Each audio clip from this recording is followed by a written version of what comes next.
آج پھر خالہ سب کے سونے کے بعد چادر اوڑھ کر باہر جانے لگیں تو مجھ سے صبر نہیں ہوا، تو میں اٹھ کر خالہ کے راستے میں آ کر کھڑی ہو گئی اور پوچھا، خالہ کہاں جا رہی ہو؟ خالہ ایک دم مجھے اپنے سامنے دیکھ کر گھبرا گئیں اور کہنے لگی، تم جاگ رہی ہو؟ مجھے لگا کہ سو رہی ہوگی۔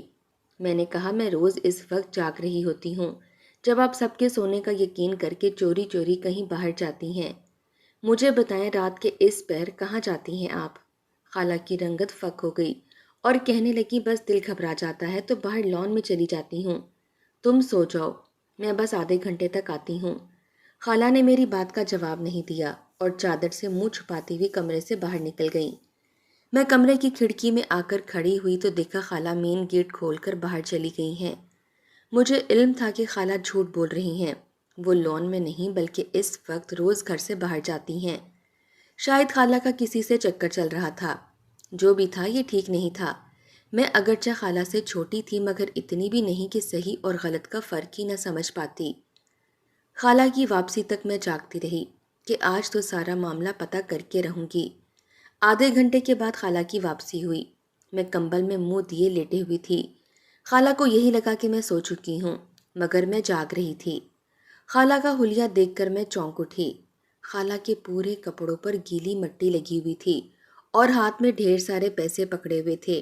خالہ واش روم میں چلی گئیں اور میں حیران ہو کر سوچنے لگی کہ خالہ کو اتنے سارے پیسے کہاں سے ملے اور یہ کہاں سے آ رہی ہیں جو اس وقت ان کے لباس پر مٹی لگی ہوئی ہے۔ میں چپ چاپ لیٹی ہوئی خالہ کی کارروائی دیکھ رہی تھی۔ وہ واش روم سے باہر نکل کر آئیں اور اپنی الماری میں پیسے رکھ کر لاک لگا دیا اور میرے پاس آ کر لیٹ گئیں۔ میں نے ظاہر نہ کیا کہ میں سب کچھ دیکھ چکی ہوں۔ باقی کی پوری رات میری یہ سوچتے ہوئے گزری کہ خالہ روز رات کو جاتی کہاں ہے۔ اگلے دن میں نے فیصلہ کر لیا کہ پتہ چلا کر رہوں گی۔ رات ہوتے ہی جیسے ہی سب سو گئے خالہ چادر لے کر کمرے سے باہر نکل گئیں۔ میں خالہ کے سامنے سوتی بن گئی تھی تاکہ انہیں کسی قسم کا شک نہ ہو۔ جیسے ہی خالہ گھر سے باہر نکلی میں بھی پیچھے پیچھے چلی گئی۔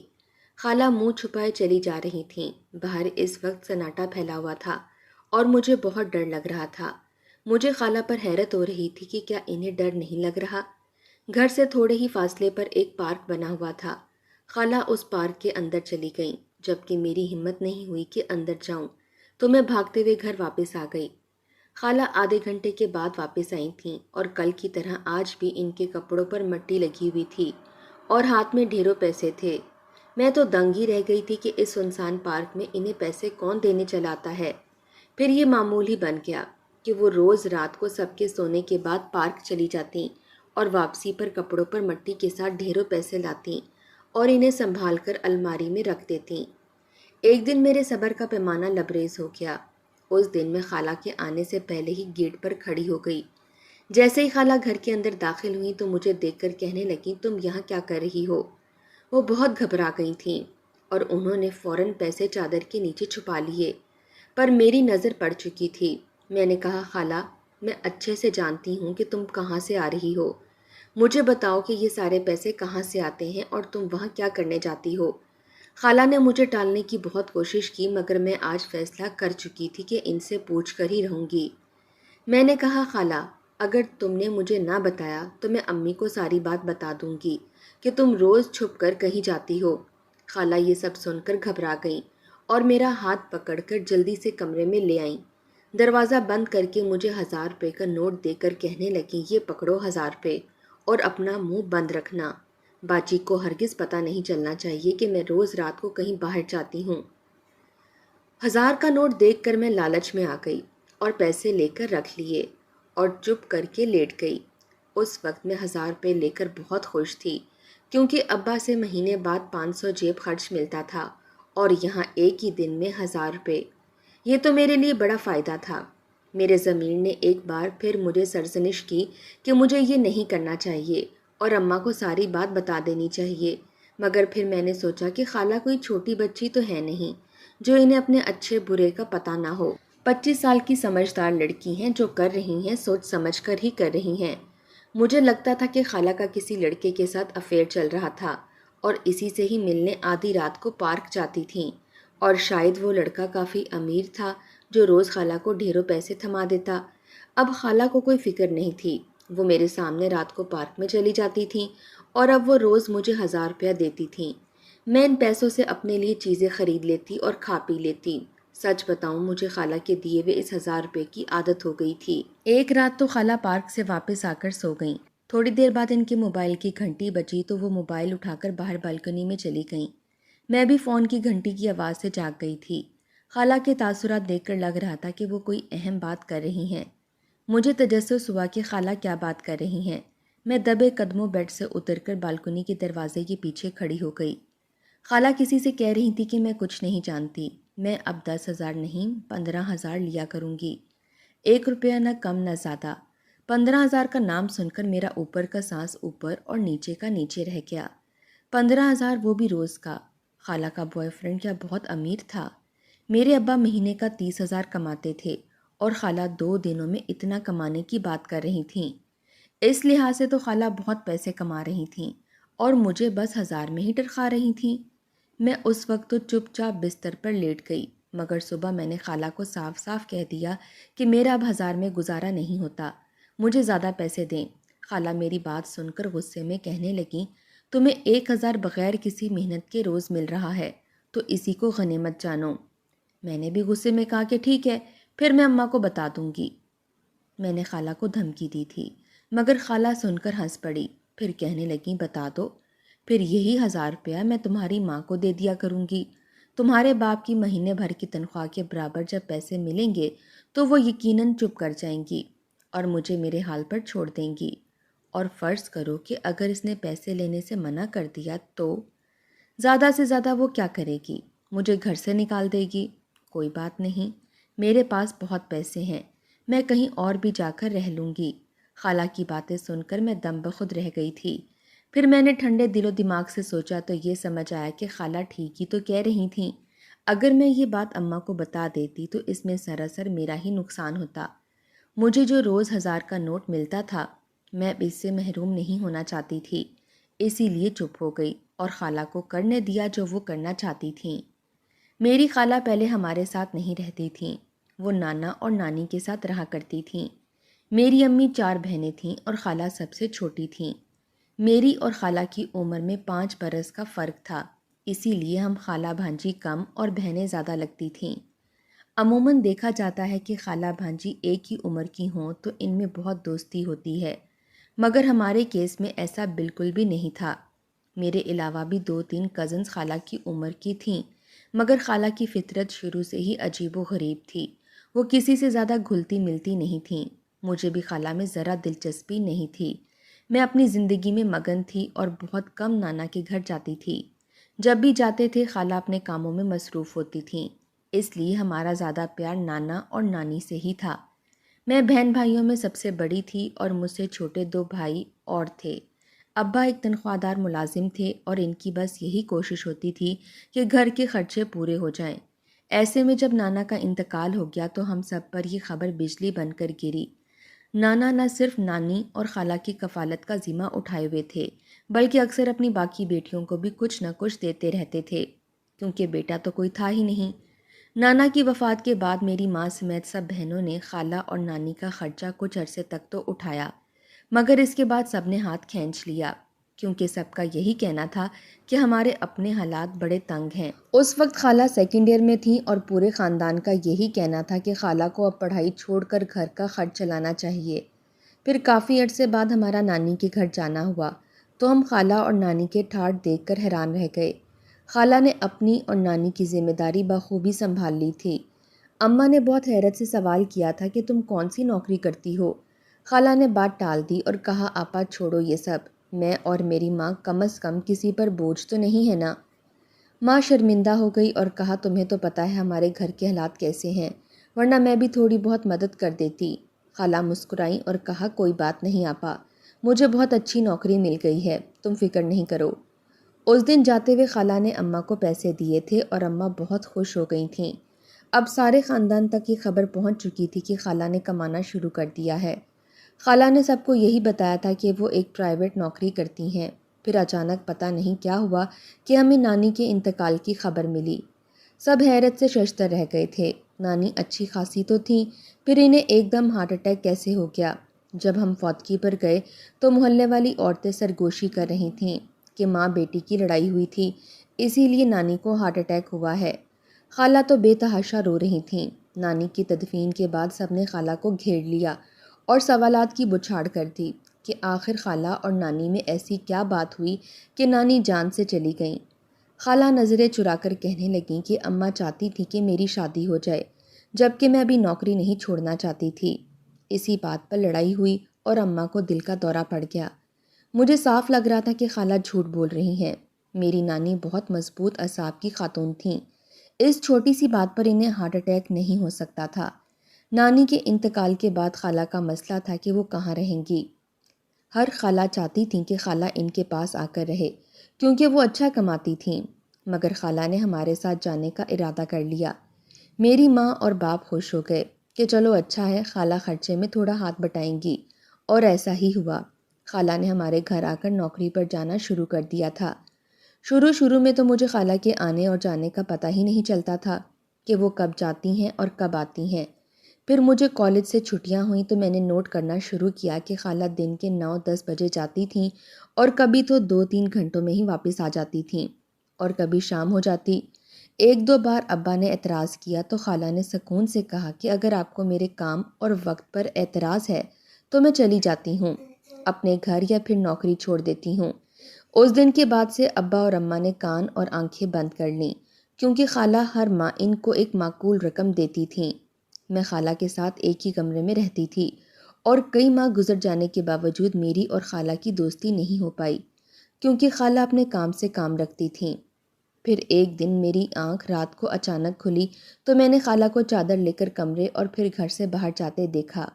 میں بہت پریشان اور حیران رہ گئی کہ رات کو یہ باہر کیا کرنے جاتی ہیں۔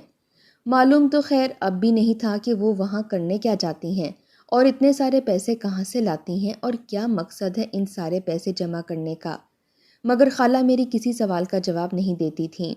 یوں لگتا تھا جیسے وہ بے حس ہو چکی ہیں اور اب انہیں کچھ فرق نہیں پڑتا۔ اس لیے میں نے سوچا کہ بہتری اسی میں ہے کہ میں چپ چاپ ان کا ساتھ دیتی رہوں اور پیسے لیتی رہوں۔ اب مجھے سمجھ آ رہی تھی کہ نانی کو اٹیک کیوں ہوا تھا۔ یقیناً خالہ کی اصلیت ان کے سامنے کھل گئی ہوگی، مگر یہی سوال تھا کہ آخر خالہ کی اصلیت تھی کیا۔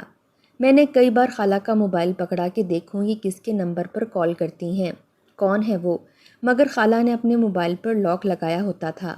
مجھے اماں پر حیرانگی ہوتی تھی کہ مجھ پر تو بہت پابندیاں لگائی جاتی ہیں، مگر اپنی بہن کو وہ کچھ نہیں کہتیں۔ اس دن کالج سے جلدی چھٹی ہو گئی تو واپسی پر میں نے اپنی خالہ کو دیکھا۔ وہ ایک چمچماتی سی گاڑی میں بیٹھ رہی تھیں۔ میں خالہ کے ٹھاٹھ دیکھ کر حیران رہ گئی۔ وہ گھر سے برقعے میں نکلتی تھیں اور برقعے میں ہی واپس آتی تھیں۔ میں نے گھر آ کر خالہ کی الماری کی تلاشی لی، مگر کچھ بھی قابل ذکر چیز میرے ہاتھ نہ لگ سکی۔ خالہ رات کو پھر سے جانے لگیں تو میں نے کہا خالہ، آج تو میں تمہیں تمہارا راز جانے بغیر ہرگز نہیں جانے دوں گی۔ بتاؤ یہ پیسے تم کہاں سے لاتی ہو؟ خالہ کہنے لگیں کہ تم سنو گی تو ڈر جاؤ گی، بہتر ہے کہ اس راز پر پردہ پڑا رہنے دو۔ میں نے اصرار کرتے ہوئے کہا کہ نہیں، مجھے جاننا ہے، مجھے بتاؤ۔ وہ کہنے لگیں تو سنو۔ میں نے 40 راتوں تک وہاں سنسان درخت کے نیچے بیٹھ کر عمل کیا ہے اور جناتی طاقتوں کو اپنے قبضے میں کیا ہے۔ اب 40 دن مجھے پیسے ملیں گے، میں بس اب وہاں پیسے لینے جاتی ہوں۔ خالہ کے منہ سے جنات کا ذکر سن کر میں ڈر گئی اور مزید تفصیل نہ پوچھی۔ خالہ مسکراتے ہوئے چلی گئیں۔ میں نے سوچا کہ میرا اندازہ تو غلط ہو گیا۔ میں نے تو سوچا تھا کہ شاید وہ کسی لڑکے سے ملنے جاتی ہیں، مگر اب تو کچھ اور ہی پتہ چل رہا تھا۔ مجھے خیال آیا کہ شاید خالہ جھوٹ بول رہی ہوں، مگر پھر سوچا کہ آدھے گھنٹے میں کیا ہو جاتا ہے، وہ دن میں بھی تو مل سکتی ہیں کسی کو۔ اس کے لیے انہیں رات کا انتظار کرنے کی بھلا کیا ضرورت، اور ان کے کپڑوں پر لگی مٹی کا جانے کیا راز تھا۔ میں جتنا سوچ رہی تھی اتنا الجھتی جا رہی تھی اور سمجھ پھر بھی کچھ نہیں آ رہا تھا۔ پھر میں نے خالہ کو ان کے حال پر چھوڑ دیا کہ مجھے کیا، جو کرتی ہیں وہ کریں۔ میں اپنے کاموں میں مصروف ہو گئی۔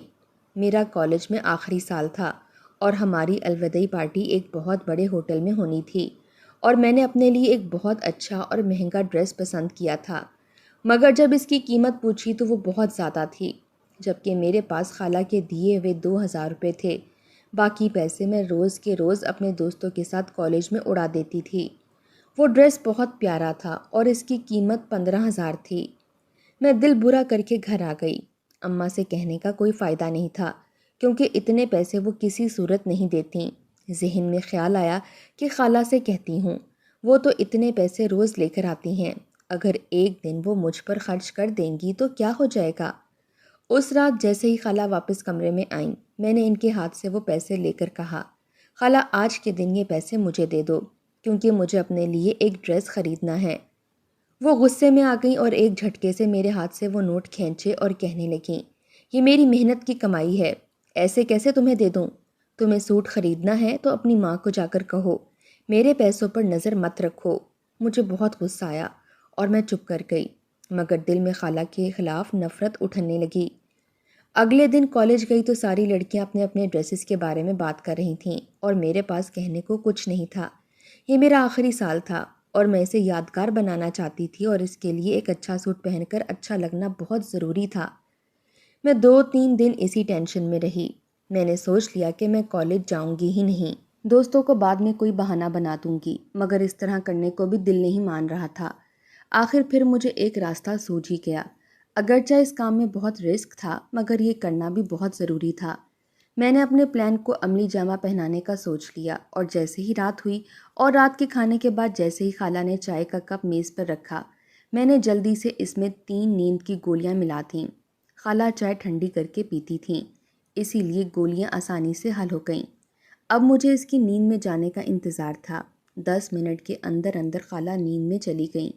میں نے خالہ کی چادر سر پر لے کر منہ ڈھانپ لیا اور باہر نکل آئی۔ اندر ہی اندر میں بہت بری طرح سے ڈر بھی رہی تھی کہ جانے وہاں کیا ہوگا۔ پھر میں نے خود کو یہ سوچ کر تسلی دی کہ خالہ بھی تو جاتی ہیں نا، تو میں بھی چلی جاتی ہوں، صرف آدھے گھنٹے کی تو بات ہے، اس کے بعد پیسے لے کر سیدھا گھر کو بھاگوں گی۔ میں پارک میں داخل ہو گئی۔ کچھ قدم ہی چلی تھی کہ اچانک پھسل کر گر گئی۔ میں گھبرا گئی اور جلدی سے اٹھنے کی کوشش کرنے لگی، مگر جان نکل گئی جب اسی وقت کسی نے میرے سامنے ہاتھ کیا۔ میں نے ہاتھ پکڑا اور میں باہر نکل گئی۔ وہ ایک لڑکا تھا جو ہنس کر کہنے لگا، کیا ہو گیا ہے؟ آج تو تم عجیب حرکتیں کر رہی ہو، یہ مٹی تو جاتے وقت تم اپنے لباس پر ملتی ہو، آج پہلے ہی مل لی ہے۔ میرا دل سوکھے پتے کی مانند لرز رہا تھا۔ وہ لڑکا مجھے خالہ کی جگہ سمجھ رہا تھا۔ خالہ نے تو مجھے کہا تھا کہ پارک میں کوئی نہیں ہوتا، وہ بس ایک درخت کے نیچے ہاتھ کرتی ہیں تو ڈھیر سارے پیسے آ جاتے ہیں، مگر اسی درخت کے نیچے میں نے اس لڑکے کو دیکھا تھا۔ تو کیا واقعی خالہ کسی سے ملنے آتی تھیں؟ وہ لڑکا میرا ہاتھ پکڑ کر پارک کے اندر جانے لگا۔ میں نے ڈر کے مارے ہاتھ چھڑوایا اور واپسی کو دوڑ لگا دی۔ جب کمرے میں آئی تو خالہ ابھی تک سو رہی تھیں۔ میرا دل تیز تیز دھڑک رہا تھا، جانے وہاں ایسا کیا ہوتا تھا جو آج میرے ساتھ ہو جاتا۔ صبح خالہ اٹھیں تو میں نے بہانہ بنا دیا کہ تمہارا سر درد کر رہا تھا، اسی لیے تم جلد سو گئی۔ اس رات کو جیسے ہی خالہ گھر سے باہر نکلی تو میں بھی اس کے پیچھے پیچھے چلی گئی۔ میں یہ سب راز اپنی آنکھوں کے سامنے کھلتا دیکھنا چاہتی تھی۔ خالہ پارک میں چلی گئیں تو میں بھی فاصلہ رکھ کر پیچھے چلتی رہی۔ وہاں میں نے کل والا لڑکا دیکھا۔ اس نے خالہ کو دیکھتے ہی کہا کہ کل کیا ہو گیا تھا، تم کہاں چلی گئی تھی؟ میں نے تمہیں میگزین دکھانا تھا، تمہاری تصویروں نے تہلکہ مچا دیا ہے، وہی کل تمہیں دکھانی تھیں اور تم بھاگ کھڑی ہوئی۔ خالہ چونک گئی اور کہنے لگی، کل تو میں آئی نہیں، میں سو گئی تھی۔ وہ لڑکا کہنے لگا، تم آئی تھی مگر شوٹ کیے بنا فوراً ہی بھاگ گئی تھی۔ تصویریں، میگزین اور شوٹ، یہ سب کچھ سن کر مجھے کچھ سمجھ نہیں آ رہا تھا۔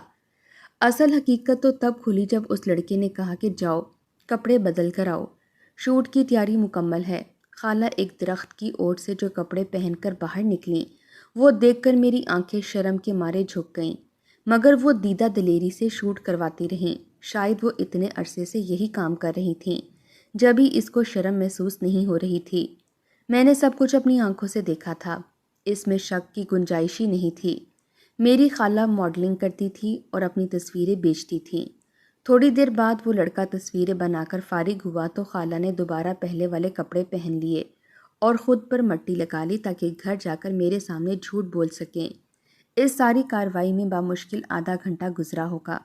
وہ لڑکا چلا گیا تو خالہ بھی گھر آنے کے لیے مڑی، مگر مجھے اپنے سامنے دیکھ کر ان کی رنگت فک ہو گئی، ان کے ہوش اڑ گئے، کیونکہ وہ کبھی خواب میں بھی نہیں سوچ سکتی تھیں کہ ایسا کچھ ہوگا، کہ میں سب کچھ جان جاؤں گی۔ میں نے پوچھا کیوں خالہ؟ یہ انتہائی گھٹیا کام کیوں کیا تم نے؟ کوئی اپنی عزت کا سودا بھی کرتا ہے جیسا تم نے کیا؟ وہ وہیں ایک بینچ پر بیٹھ گئیں اور پھٹ پڑیں، کہنے لگیں تو میں کیا کرتی؟